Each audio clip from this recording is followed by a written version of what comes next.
العالمين، والصلاة والسلام على سيدنا وحبيبنا محمد وعلى آله وأصحابه أجمعين. رب اشرح لي صدري ويسر لي أمري واحلل عقدة من لساني يفقه قولي. ربنا لا تزغ قلوبنا بعد إذ هديتنا وهب لنا من لدنك رحمة إنك أنت الوهاب.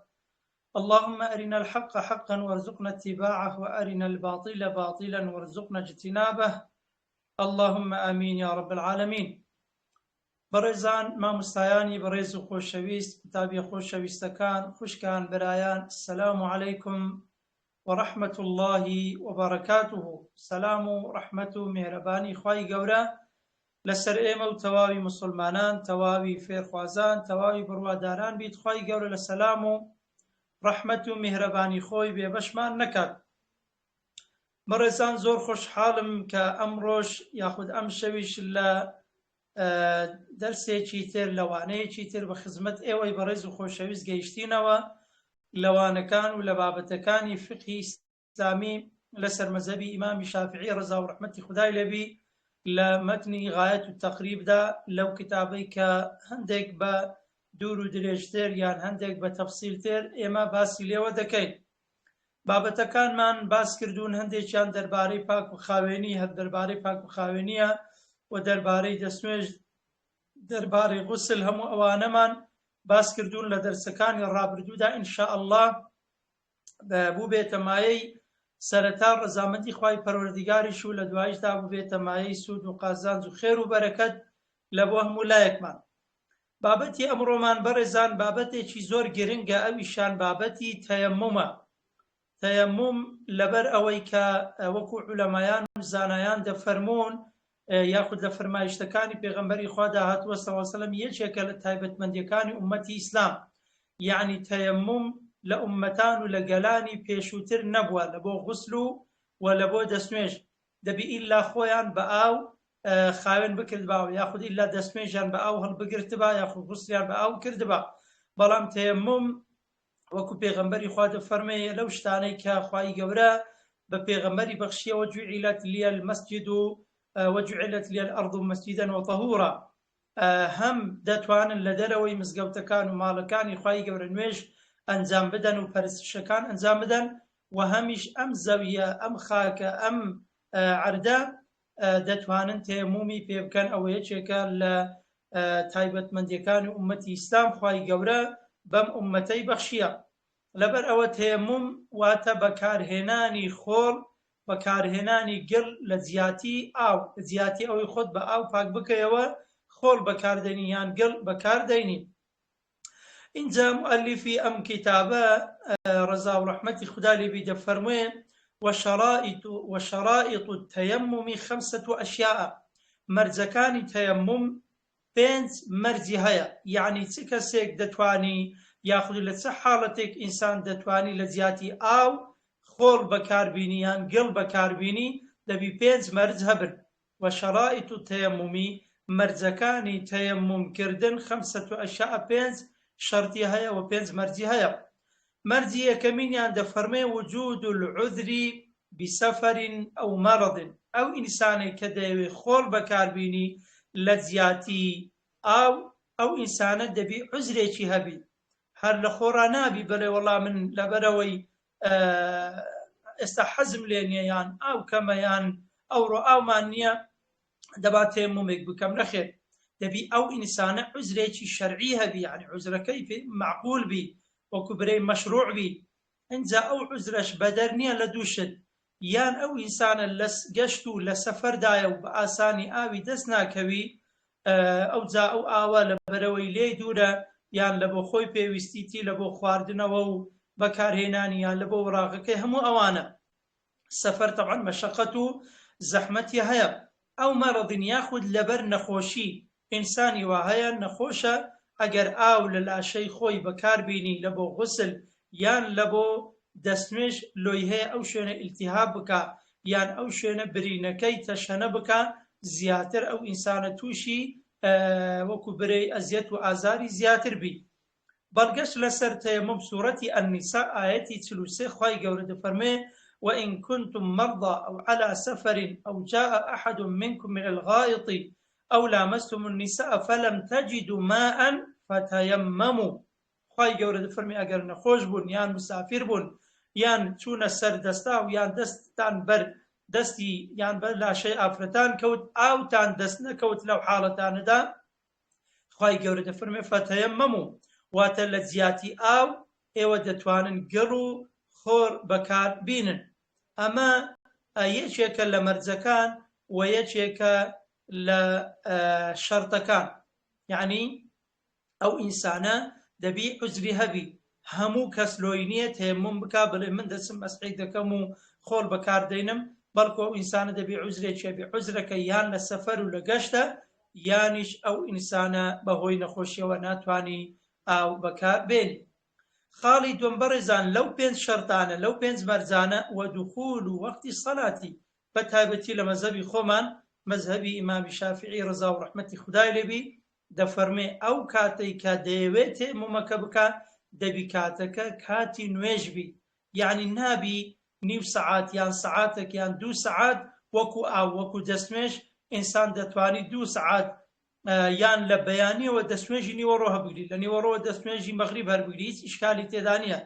بەڵام لە بۆ تەیەموم لەبەرەوەی عوزرە لەبەرەوەی لادانە لە قاعیدەی سەرەکی لە بنەمای سەرەکی لەبەر عوزرێک لەبەر هۆکارێک لەبەر ئەوە پێویستە لە کاتی نوێژدا بی، یعنی نوێژ ببی نوێژی نیوەڕۆ بووە تۆ برینێکت لەسەر باسکت هەیە لەسەر دەم و چاوت هەیە لەسەر لاقت هەیە لەو کاتەدا دەبی تەیەمومەکە بکەیت، یان ئاوت لەلا دەست ناکەوی لەو کاتەدا دەبی تەیەمومەکە بکەیت. ئەمەشیان فەرمودەیەک هەیە کە ئیمامی بوخاری مسلم هێناویانە دەفەرمێ أن النبي صلى الله عليه وسلم رأى رجلا معتزلا لم يصلي في القوم. ڕۆژێ چیان لە شوێنێکدا پێغەمبەری خوا پیاوێکی بینی جیاب بوویەوە لە خەڵکەکە نوێژی نەدەکرد، یعنی بەتەمانە بوو نوێژ بکات. فقال يا فلان ما منعك أن تصلي معنا؟ وتیای فلان کەس ئەو لەبەرچی نوێژ ناکەی ئامادەی نوێژ نابی لەگەڵ ئێمە؟ فقال يا رسول الله أصابتني جنابة ولا ماء. وتیای پێغەمبەری خوا وڵی لەشم گرانە لەشم بە جەنابەتە، یعنی غوسلم لەسەر واجبە هیچ ئاویشم لەلا نییە یان ئاوم دەست ناکەوی. قال عليك بالصعيد فإنه يكفيك. فەرمی ئەو خۆرە یان ئەو گەڵە یان ئەو زەویە بەکار بێنە ئەو بەستە، یعنی لە جیاتی ئاو دەتوانی تەیەموم بکەیت لە دوایشدا دەینە سەری هەم لە بۆ غوسلیش دەکرێت و هەم لە بۆ دەستنوێژیش دەکرێت. ئەم فەرمودەیە فەرمودەیەکی صحیحە لە صحیحی بوخاری مسلمدا هاتووە. کەواتە مەرجی دووەمینیان ئەوەیە ئەو ئینسانە یعنی وەختەکە وەختی نوێژ داهاتبی. هەرچەندە هەندێک لە زانایان دەفەرمون وەکو دەستنوێژ دەتوانی پێش ئەوەی کە کاتی نوێژەکەش دابێ درستە تەیەمومەکە هەڵبگری، بەڵام زۆرینەی زانایان بەڕاستی لەسەر ئەو ڕایەن لەبەرەوەی تەیەموم لە بۆ عوزرە یعنی سەبەبی هەیە هۆکاری هەیە لە ناچاریە لەبەر ئەوە دەبی وەختی نوێژەکەدا بێ کە وەختی نوێژەکەدا دەو کاتەدا تەیەمومەکە ئەنجام دەدەیت. سێمین مەرجیان بەڕێزان لە بۆ ئەوەی کە لە جیاتی ئاو خۆڵ یان گێرڵ بەکار بینی وەطەلەب الماء دەبی هەندێکیش بە دوای ئاودا بگەڕێیت، پرسیار بکەیت لە دەوروبەری خۆت لە سەردەمی خۆیدا تەبعاً وشتر و ڕاغ و پێڕۆ و زۆرە شتانە بوو لە ناو بارەکان لە دۆست و بەرادەرەکان. ئەو سەردەمە سیارەیە ئەگەر لە سەفەرێکی ئەگەر لە گەشتێکی پرسیار لە بەرادەرەکان بکەیت بەشکودە بە ئاوێک یان ئاوێکی زیادیان نابی، یعنی داوا بکە یان لە دەوروبەری خۆت بگەڕێ و بسوورە بەش و کانەیەک بیرێک شتێک هەبی داوای ئاو بکەیت، چونکە خوای گەورە دەفەرمێ فەلەم تەجیدوا، یعنی ئەگەر چەندیان نەکەوت یعنی لە دوای ئەوەی کە هەوڵیاندا و بە دوای دادەگەڕن بەڵام هیچ ئاویان دەست نەکەوت فەتەیەممەموا لەو کاتە تەیەمموم دەکەن، نەکە هەر هیچ شتێک نەکەی و بە دوای نەگەڕێ و پرسیار نەکەی یەکسەر تەیەمموم بکەی، ئەوە نابی. مەرجی چوارەمینیان بەڕێزان وتەعەذر استعماله و هەروەها زەحمەت بی یان عوزر بی یان مەمنوع بی بەکارهێنانی ئەو ئاوە نەتوانی بەکاری بینی. وإعوازه بعد الطلب و هەروەها بێئومێدیش ببی لە دوای بە دواداگەڕان، لە دوای ئەوەی کە گەڕای و پرسیارت کرد و ئەو سەردەمە تەبعاً وەسائیلەکان لە ڕۆژ لۆ ڕۆژ وەکو بەرەی دەگۆڕێن، بە سەردەم دەگۆڕێ بە عەسر دەگۆڕێ. ئەوەیە ئێستا بە تەلەفۆن مەسەن دەتوانی برادەرەکانت ئەو ڕەفیقەکانت تەلەفۆنیان لە بووکەی ئەری ئاوتانە لایەن لانیە ئەو شێوازە لە دوای ئەوەی کە بە دوای دادەگەڕای پرسیارت کرد بەڵام وەئیعواز و یعنی بێئومێد ببی بێئومێد ببی بعد طلبی لە دوای بە دواداگەڕان یعنی دەبی هەوڵی خۆت بدەیت نەک هەر پار بدەی برێ وەڵای ئەوە ئاو نیە نەخێر بەو شێوە نا دەبی پرسیار بکەی و بە دوادا بگەڕی ئەوجا ئەگەر ئاو دەست نەکەوت لەو کاتەدا دەتوانی تەیەموم بکەیت. بەڵێ بەڕێزان دەفەرمێ وتعذر استعماله وإعوازه بعد الطلب تعذر استعماله يعني نتواني بكاري بي يعني ممنوع بي يعني زحمت بي لبر أوي أو آوت يعني لسلاشد بريني زياتر بيادكا التهابات بيادكا ياخد أو آوت بيوستيت بيهايا لسفريشي لقشتيشي لو نمونا سياركت بيوستي بآوة يعني یان وڵاغەکەت پێویستی بە ئاوە یاخود بەخۆت پێویستیت بە ئاوە مەسەلەن لە بۆ خواردنەوە لە بۆ خواردن چاکردن هەموو ئەوانە یعنی ئەوەیە کە دەرێت تعذر استعماله یعنی نەتوانی بەکاری بینی ئەو ئاوە قەدەغەبی مەمنوع بی بەکاری بینی لەبەر نەخۆشیە یاخود لەبەر پێویستیە لەبەر ئەو دوو حاڵەتانە. اینجا پێنجەمین مەرجیان لە مەرجەکانی تەیەمومکردن بە خۆڵ و بەگەر وەتوڕاب و طاهر و ئەو خۆڵەیان ئەو گەڕەی کە تەیەمومی پێ دەکەی دەبی خۆڕێکی پاک بی نابی لە شوێنێکی پیس و پۆخەڵ یان بێنوێژ برەی تەیەموم دەکەم یعنی ئەو خۆڕەش دەبی پاک بی بە نوێژ بی لە کوردەواری خۆمان کە دەگوترێ وەکو ئاو اینجا لەه غوبار و دەبی هەندێکیش تۆزی هەبی یعنی پێ بگوترێ توڕاب. اینجا دەفەرمێ فەئین خالەتەه جس لە مەذهبی خۆمان مەذهبی ئیمام شافعی دەفەرمێ ئەگەر بێت و ئەو خۆڵە گەنج یان جێچ لە کوردەواری خۆمان کە پێی دەگوتێ ئەو ڕەملون یان ڕمل یعنی ڕملی فریزیان ڕملی دەوروبار و ئەوانەیە ڕمل دیارە ڕملی پێدەرن نازام چیتری پێدەرن دەو ڕووبارەکان ئەوانەی کە شارەزابن یان مەلەوانیان زۆر کردبی یان چوونە دەوروبارەکان لە دەوروبەریان ڕملی هەیە هەر ڕملی پێدەرێن ئەوەیان لەم یەجوز لە مەذهبی خۆمان یان لەم یوجزی دروست نییە ئەگەر بێت و ئەو خۆڵە جێچ یان گەچ یاخود ڕملی لەگەر تێکەڵاو کرابوو ئەمە دروست نییە دەبی ئیلا بە خۆڵ بەکاری بینی. هەرچەندە بەڕێزان لە بۆ زیاتر ئاشنابوون و زیاتر معلوماتی ئێوە لە خارجی ئەم کتاب و مەذهبی ئیمامی شافعی ڕەزا و ڕەحمەتی خوا لەبی ئایا تەیەمومکردن بە غەیری خۆڵ یعنی بە جێچ و یان بە هەر مادەیەکی تر ئایا دروستە یان نە ئەمە بەڕاستی دوو ڕەئی لەسەرە ڕەئی یەکەمینیان بە غەیری خۆڵ یعنی گڕ لە غەیری ئەوە دروست نییە ئەمەشان مەذهبی ئیمامی شافعی مەذهبی ئیمامی ئەحمەد و ڕەئیەک لە مەذهبی ئیمامی مالک و ئیمام داودی ظاهری و ئیبن المنذر و ئیبن حەجەر و زۆرینەی فوقەها دەفەرمون دەبی ئیلا خۆڵ بی. خوای گەورە دەفەرمێ فەتەیەمەموا صەعیدەن طەیبەن یعنی صەعیدەن طەیبەن گڵێکی پاک یان شوێنێکی پاک دەبی ئێوە دەستی لێ بدەن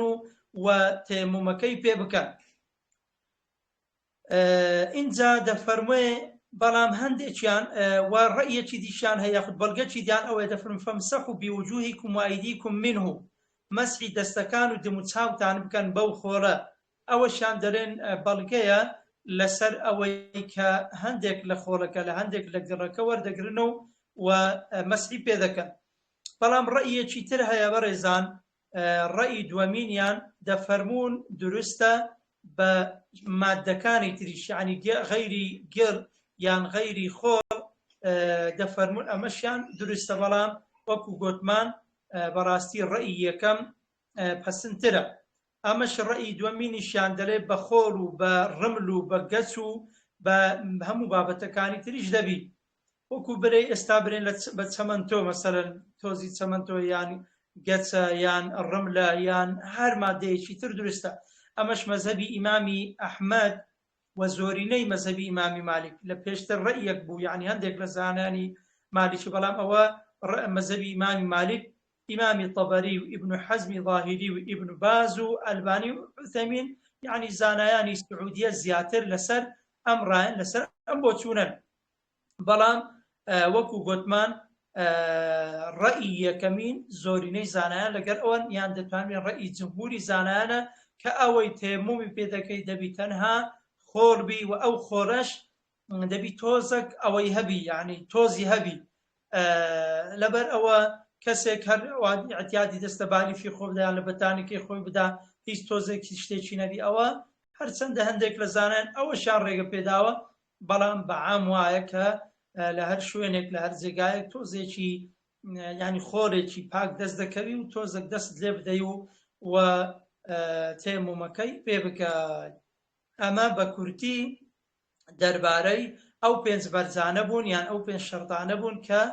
واجبن یان شەرتن لە بۆ شەرتەکانی تەیەموم. اینجا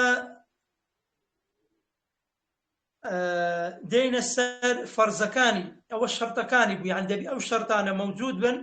ئەو جا دەتوانیت تەیەموم بکەیت. لە کاتی تەیەمومدا چەند شت واجبە یان دەتەوێت تەیەموم بکەیت. وفرائضه 4 أشياء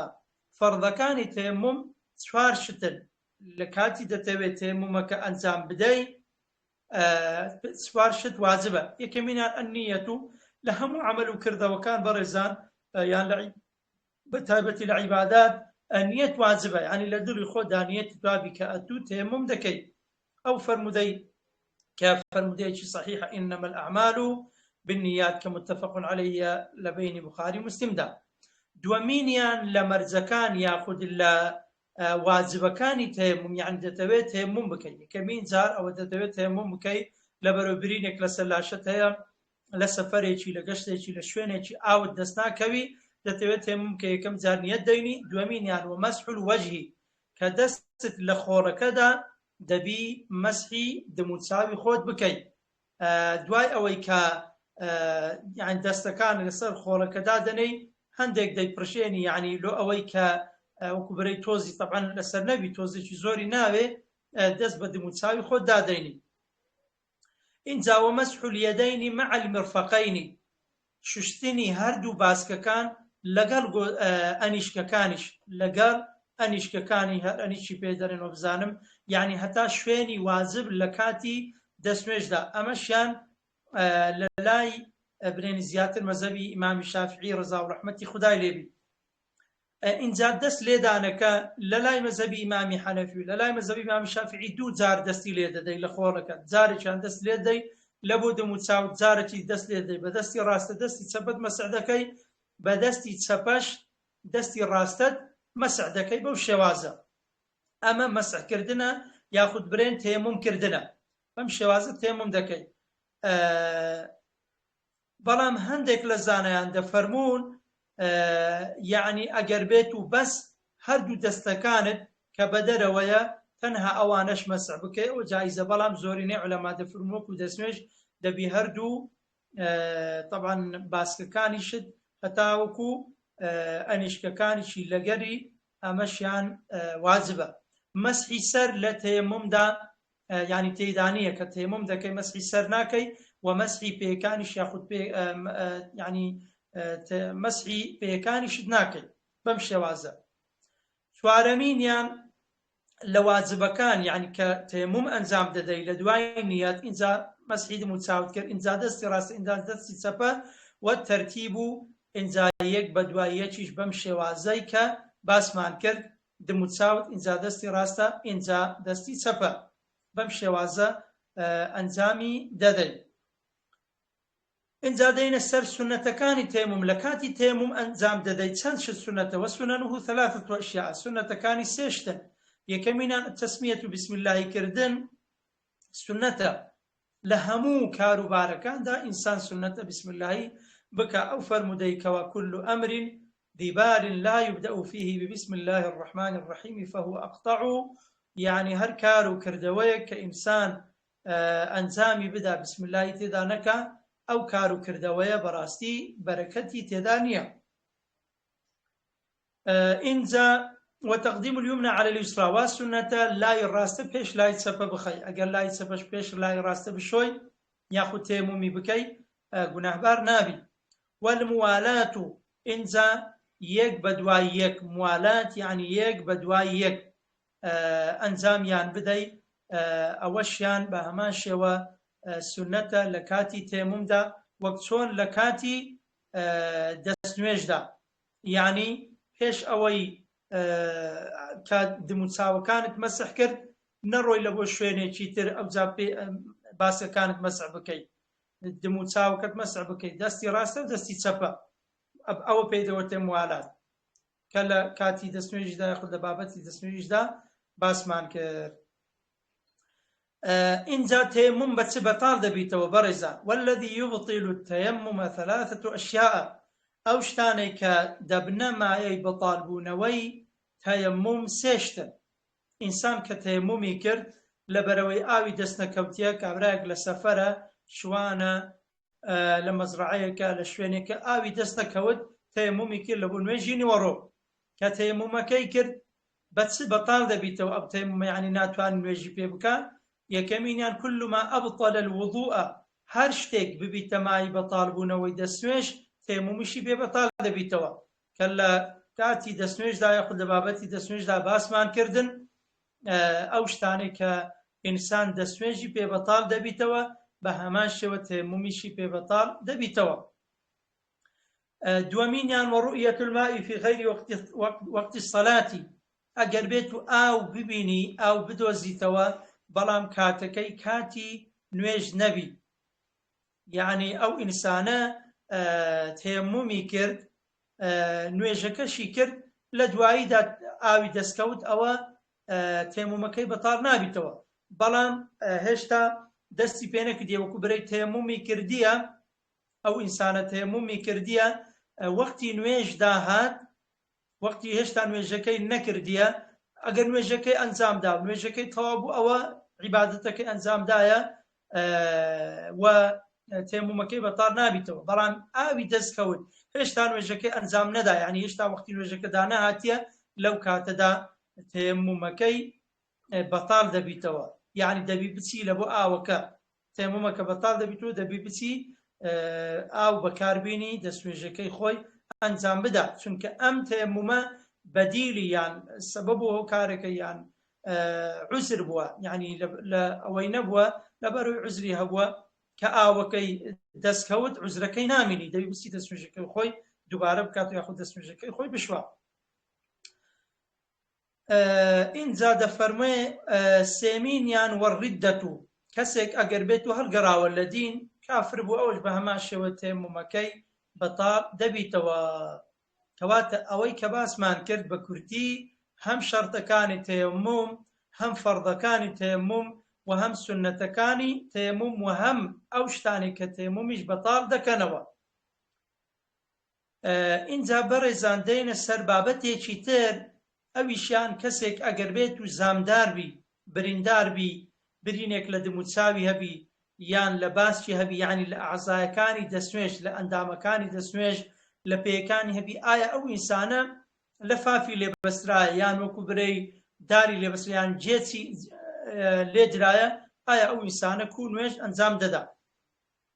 دەفەرمێەوە صاحب الجەبائیری، ئەو کەسەی کە جەبیرە یعنی داری لەسەر باسکی لەسەر برینی بەسترایە یان جێچی لێدرایە یان هەر شتێکی تر شوێنە شکاوەکەی بەسترایە، یعنی وەکو برەی پێچرایە بە کوردەواری خۆمان، یەمسەح عەلەیها، تەنها مەسحێکی لەسەر یان دەستێکی دەڕی بەسەردا دەینی وەیەتەیەمەم، تەیەمومیش دەکا وەیوسەلی، نوێژەکەی خۆی ئەنجام دەدا، وەلا ئیعادەتە عەلەیهی، هیچ گێڕانەوەشی لەسەر نییە، یعنی قەضاکردنەوەی لەسەر نییە. ئین کانە وەضاها عەلا طهرین، ئەگەر بێت و ئەو ئینسانە ئەو شەبقەدارانە یان ئەو لەفافە یان ئەو گەچە ژێرەوەی خوێن و خوێزا و ئیلتیهابات و شتی زۆری پێوە نەبی، یعنی ژێرەوەی خاوێن بی، ئەو ئینسانە بەو شێوازە نوێژەکەی ئەنجام دەدا. ئەگەر کورتی بکەین یان پوختی بکەینەوە، بۆ نمونە کەسێک دەستی ڕاستە یان دەستی چەپە یان دم و چاوی پێچرایە، برینێک لەسەر دم و چاوی هەیە یان شەبقەدارە، جێچە، هەر شتێک لەفافە لەسەر برینەکانی هەیە ئەو ئینسانە دەستنوێژی خۆی دەشوا ئەو ئەعزانەی کەوا ساغ و سەلامەتن هەتا دەگاتە شوێنە بریندارەکە یان شوێنە پێچرایەکەی دەستێکی تەڕی بەسەردا دەینی دەستنوێژەکەی خۆی کامل دەکات کە کاملی کرد دەچی تۆزێک وەکو برێ خۆڵ دەینی دووجار دەستی خۆی لێ دەدا لە دموچاو و دەستی ڕاستە و دەستی چەپەی مەسح دەکات ئەو هەندە تێمومە لە جیاتی ئەو شوێنەیەکەوە بریندارە یاخود ئاوی پێناگات ئەمە هیچ ئەوەی لەسەر نییە جێرانەوەشی لەسەر یعنی دووبارەی ناکاتەوە بەڵگەش ئەو فەرمودەی پێغەمبەری خوایە صلی الله عليه وسلم کە لە سەردەمی خۆیدا کۆمەڵە سەحابەیەک دەچنە سەفەرێک لە سەفەرەکەدا یەکێک لە سەحابەکان سەری زامدار دەبی یعنی برینێک دەکەوێتە سەری لەو کاتەشدا احتلامی دەبی یعنی غوسلیشی لەسەر واجب دەبی اینجا پرسیار دەکا ئایا من چی بکەم سەحابەکان لەو کاتەدا شارەزاییی ئەویان نەبووە یان کەسێکی شارەزایان لەگەر نەبوو گوتویانە دەبی ئیلا خۆت بشۆی ئەبجا ئەویش خۆی دەشوا برینەکەی ئیتیهاب دەکا و کۆچی دوایی دەکا وەفات دەکا کە دەگەڕێنەوە ئەمر و داوە لە بۆ پێغەمبەری خوا سەڵسەم دەجێڕنەوە پێغەمبەری خوا زۆر لێیان تووڕە دەبی دەفەرمێ قەتەلوه ئەو پیاوەیان کوشت قەتەلەهم الله خودا بیان کوژی یان برێن تۆڕەیان لێ بکاتەوە ئەلا سەئەلوا ئیذا لەم یعلەموا فإنما شفاء العی السؤال پێغەمبەری خوا فەرمی ئایا نازانن ئەگەر بێت و شتێک کە ئینسان نەیزانی عیلاجی نەزانین پرسیارکردنە ئەو پیاوە پێویست بوو کە تەیەموم بکاو نوێژەکانی خۆی دەکاو هیچ مشکلەی نەبوو إنما يكفيه أن يتيمم ثم يمسح عليها ويغسل سائر جسده تيممەکی بکرد باو يعني لە زیاتی شوێنە بریندارەکە ئینجا هەموو لاشەی خۆی ئەوەی کە ساغ و سەلامەتە دەیتوانی بیشوە ئەم فەرمودەیە بەڵگەیە لەسەرەوەی کەوا دەتوانی ئەنجامی بدا اینجا خاڵێکی تر بەڕێزان ويتيمم لكل فريضة ويصلي بتيمم واحد ما شاء من النوافل لا مذهبي خمان مذهبي إمام شافعي دفرمي ويتيمم لكل فريضة دبي لبو همون وش فرزكان تيممك بكا يعني أو كسي كوابرينيك لسلا شيء يان شوێنێکی پێچرایان شەپقەداری لێدرایان هەر حاڵەتێکی تر ئەو ئینسانە دەبی چەند نوێژ هەیە کاتی نوێژەکەدا هەر دەبی ئەو ئینسانە نوێژەکانی يعني هەر نوێژە و دەبی تەیەممەکی لە بۆ بکات نوێژە واجبەکان ويصلي بتيمم واحد ما شاء من النوافل بەڵام لە بۆ نوێژە سونەتەکان چەند نوێژی سونەت بە یەک تەیەمممیش بکە اعتیادیە مشکلەی نییە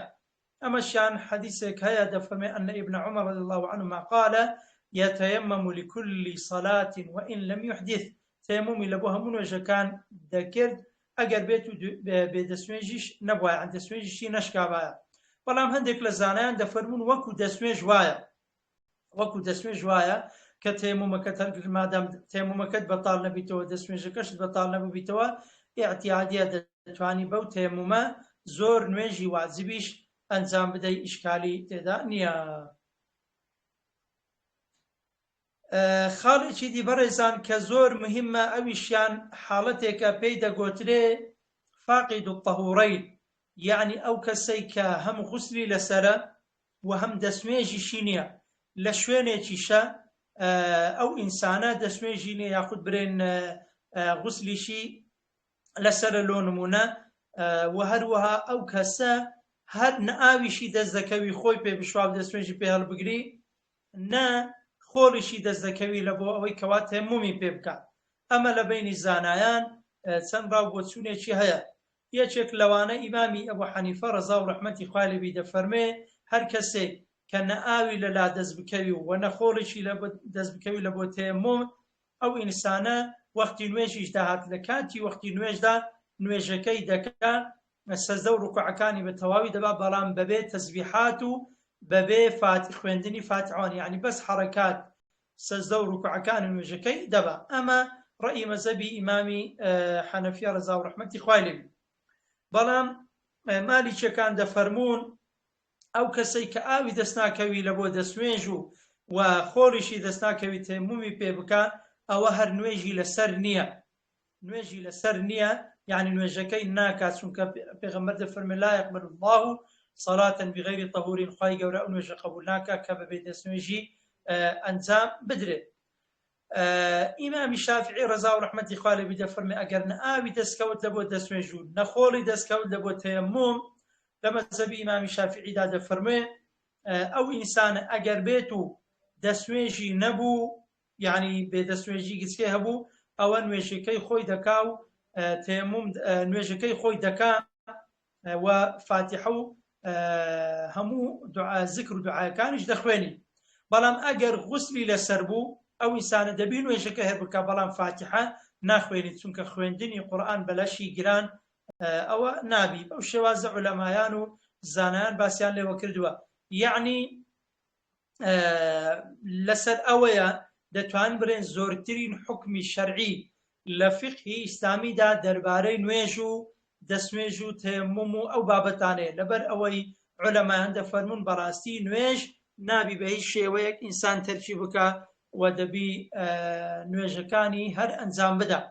حتا باس لەوە کراوە کە کەسێک غوسلیشی لەسەربی دەستنوێژیشی نەبی ئاویشی دەست نەکەوی لە بۆ دەستنوێژ و لە بۆ غوسلەکە خۆڵیشی دەست نەکەوی لە بۆ تەیەمومەکە ئەو ئینسانە دەبی نوێژەکەی هەر ئەنجام بدە.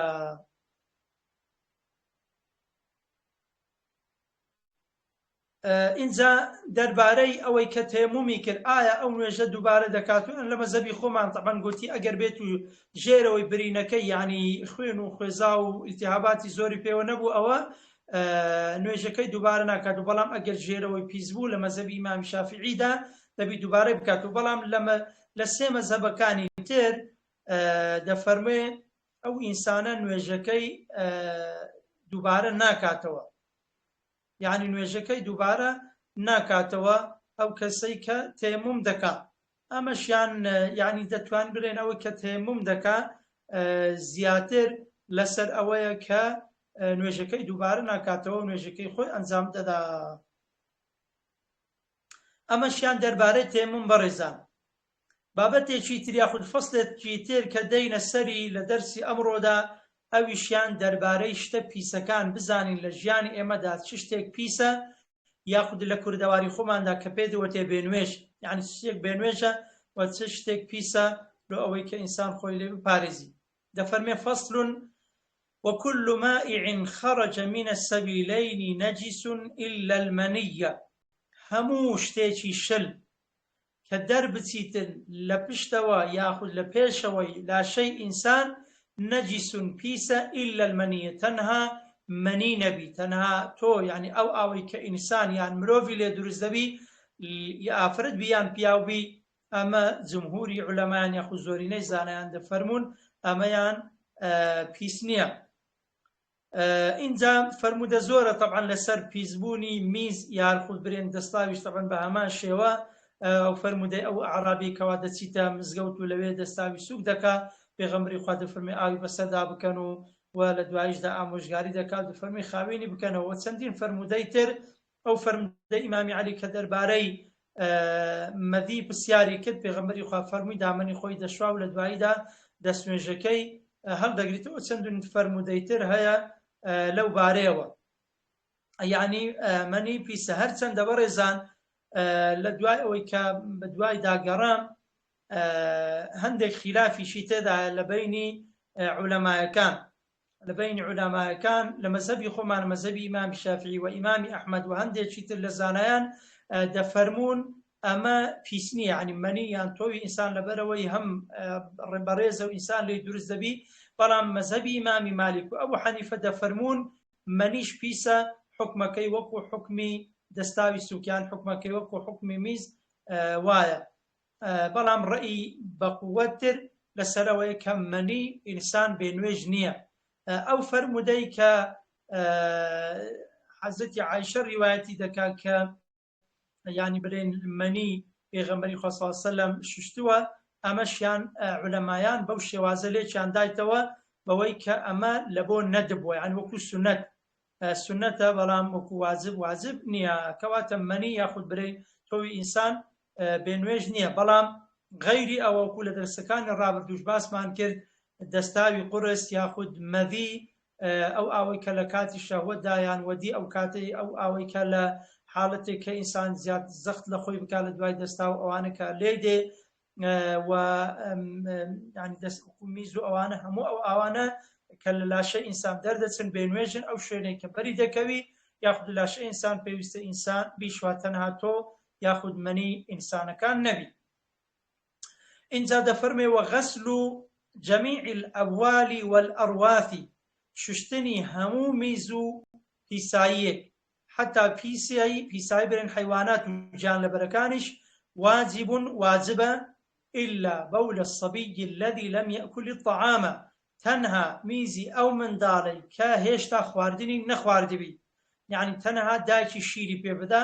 ئەو منداڵە فإنه يطهر برش الماء عليه ئەو منداڵە ئەگەر بێت و میزی لەسەر شوێنێک کرد یاخود لەسەر جلوبەرجی دایکی کرد یاخود جلوبەرگەکانی خۆیان هەر شوێنێکی تر تەنها ئاوی دەپڕشینە سەر يعني واجبنی ئاوی بەسەر دابڕوا هەمووی تەڕ بکرێ وەکو لە کوردەواری خۆمان دەگوتێ بسمیل بکرێ تەنها ئاوی دەڕشینە سەر. بەڵام ئەمەشیان هەندێک تەفسیلی هەیە بەڕێزان. تەفسیلەکەی ئەوەیە لە فەرمودەی ئیمامی عەلیدا هاتووە پێغەمبەری خوا صلی الله علیه و سلم فەرمووی ينضح بول الغلام ويغسل بول الجارية چەند مەرجێکی هەیە. یەک لە مەرجەکان ئەو منداڵە دەبی کوڕبی کچ نەبی. ئەمەشیان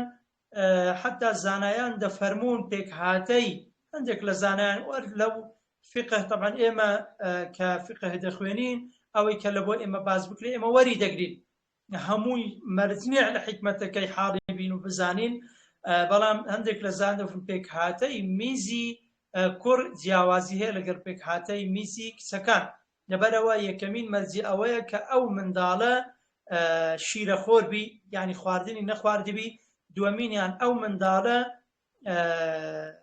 کوڕبی کچ نەبی یعنی ئی کچی دەبی بە هەمان شێوە هەر بیشۆی. بەڵگەشیان طبعا ئەو فەرمودەی پێغەمبەری خوایە کە ئیمامی ئەحمەد و ئەبوو داود ترمذی و نەسائی و چەندین زانایتر ئەم فەرمودەیان جێڕایتەوە. فەرمودەیەکی تریش هەیە دەفەرمێ یەکێک لە منداڵەکانی پێغەمبەری خوا صلی الله علیه و سلم کە ئوم قەیس دەفەرمێ چوە لای پێغەمبەری خوا صلی الله علیه و سلم منداڵێکی خۆی یان کوڕێکی خۆی برد لای پێغەمبەری خوا کە هێشتا خواردنی نەخواردبوو یعنی هەر شیری دەخوارد. پێغەمبەری خوش لەسەر کۆشی خۆی داینا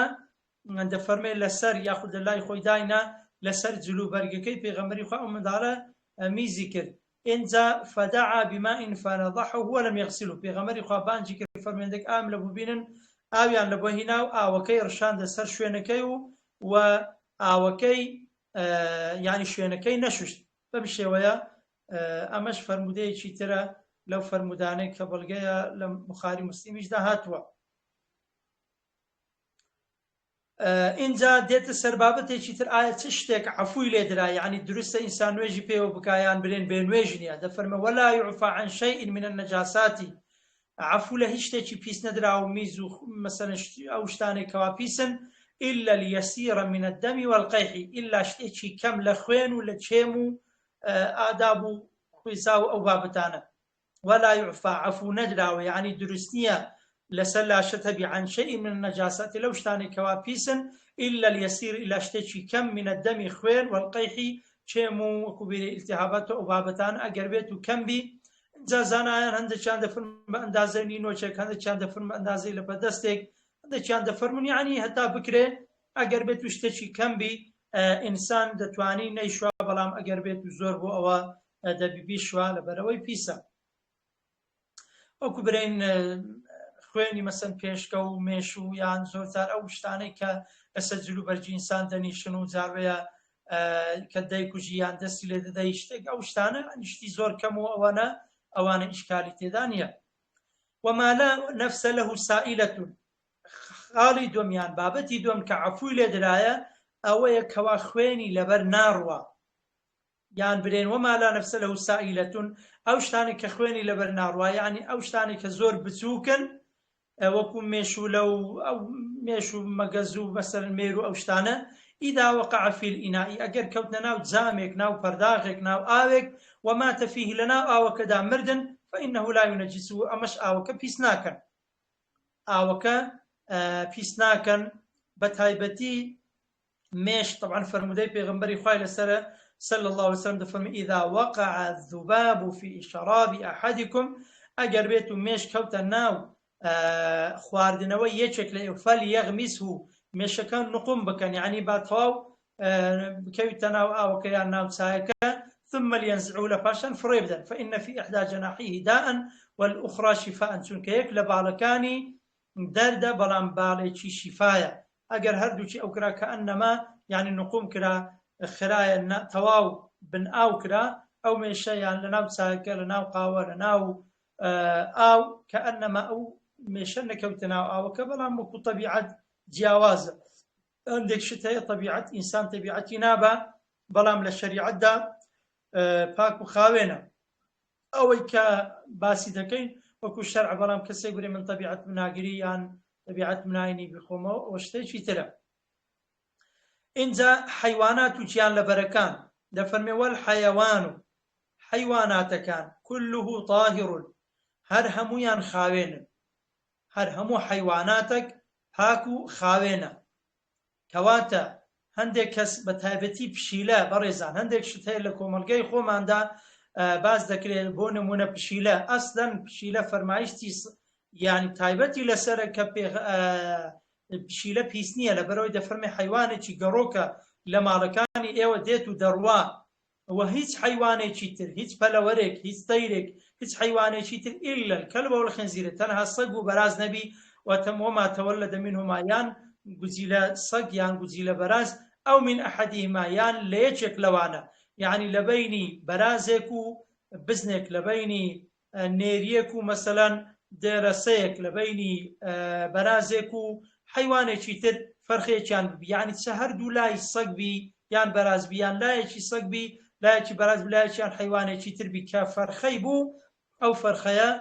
ئاوەگەرە یاخود برین فەرخەکە پیسە ئینسان نابی تەعامل و هەمووشەی زۆر لەگەڵ بکە ئەگەر نە باقی حیوانات و گیان لەبەرەکانی تر هیچیان نە ئاوەگەرن و نە پیسیشن اینجا دەفەرمێ والمەیتەت و ئەدی حیوانە مردووەکان كلها نەجیسەة إلا السمك والجراد والآدمية حیواناتی مردارە و بوو هەمویان پیسن هەر حیوانێک کە یان هەر گیان لەبەرێک هەر ڕوح لەبەرێک هەر زیندەوەرێک کە مرد پیسە یان برێن مردار بوو پیسە ئیلا السەمەکە تەنها ماسی طبعا ماسی کوشتنەوە و هیچ شتێکی لەسەر نییە کە دەمری ئەوە هەم دەخورێ و هەم خاوێنە والجەرادە کولۆ یان کولە والئادەمیە مرۆڤیش ئەو سێشتانە کە مردیشن دوای مردنیشان هەر پاک و خاوێنن یەکەم ماسی بەڵێ مامۆستاگیان وەختمان تەواوە ئەگەر بکرێت ئەو تۆزەی تەواوکەی دوو باش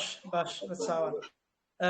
اینجا ئەوانە خاوێنن ويغسل الإناء من ولوغ الكلب والخنزير 7 مرات دێتە سەر خاڵێکی تر بەڕێزان ئەویشان شوشتنی ئەو زامانی کە سەگیان بەراز دەوی تێدەنێیان ئاوی لێ دەخواتەوە ويغسل الإناء من ولوغ الكلب والخنزير 7 مرات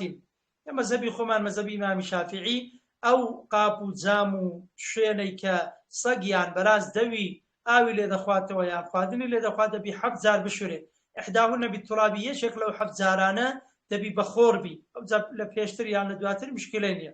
ويغسل من سائر النجاسات مرة تأتي عليه والثلاثة أفضل هەموو شتێکی تری پیس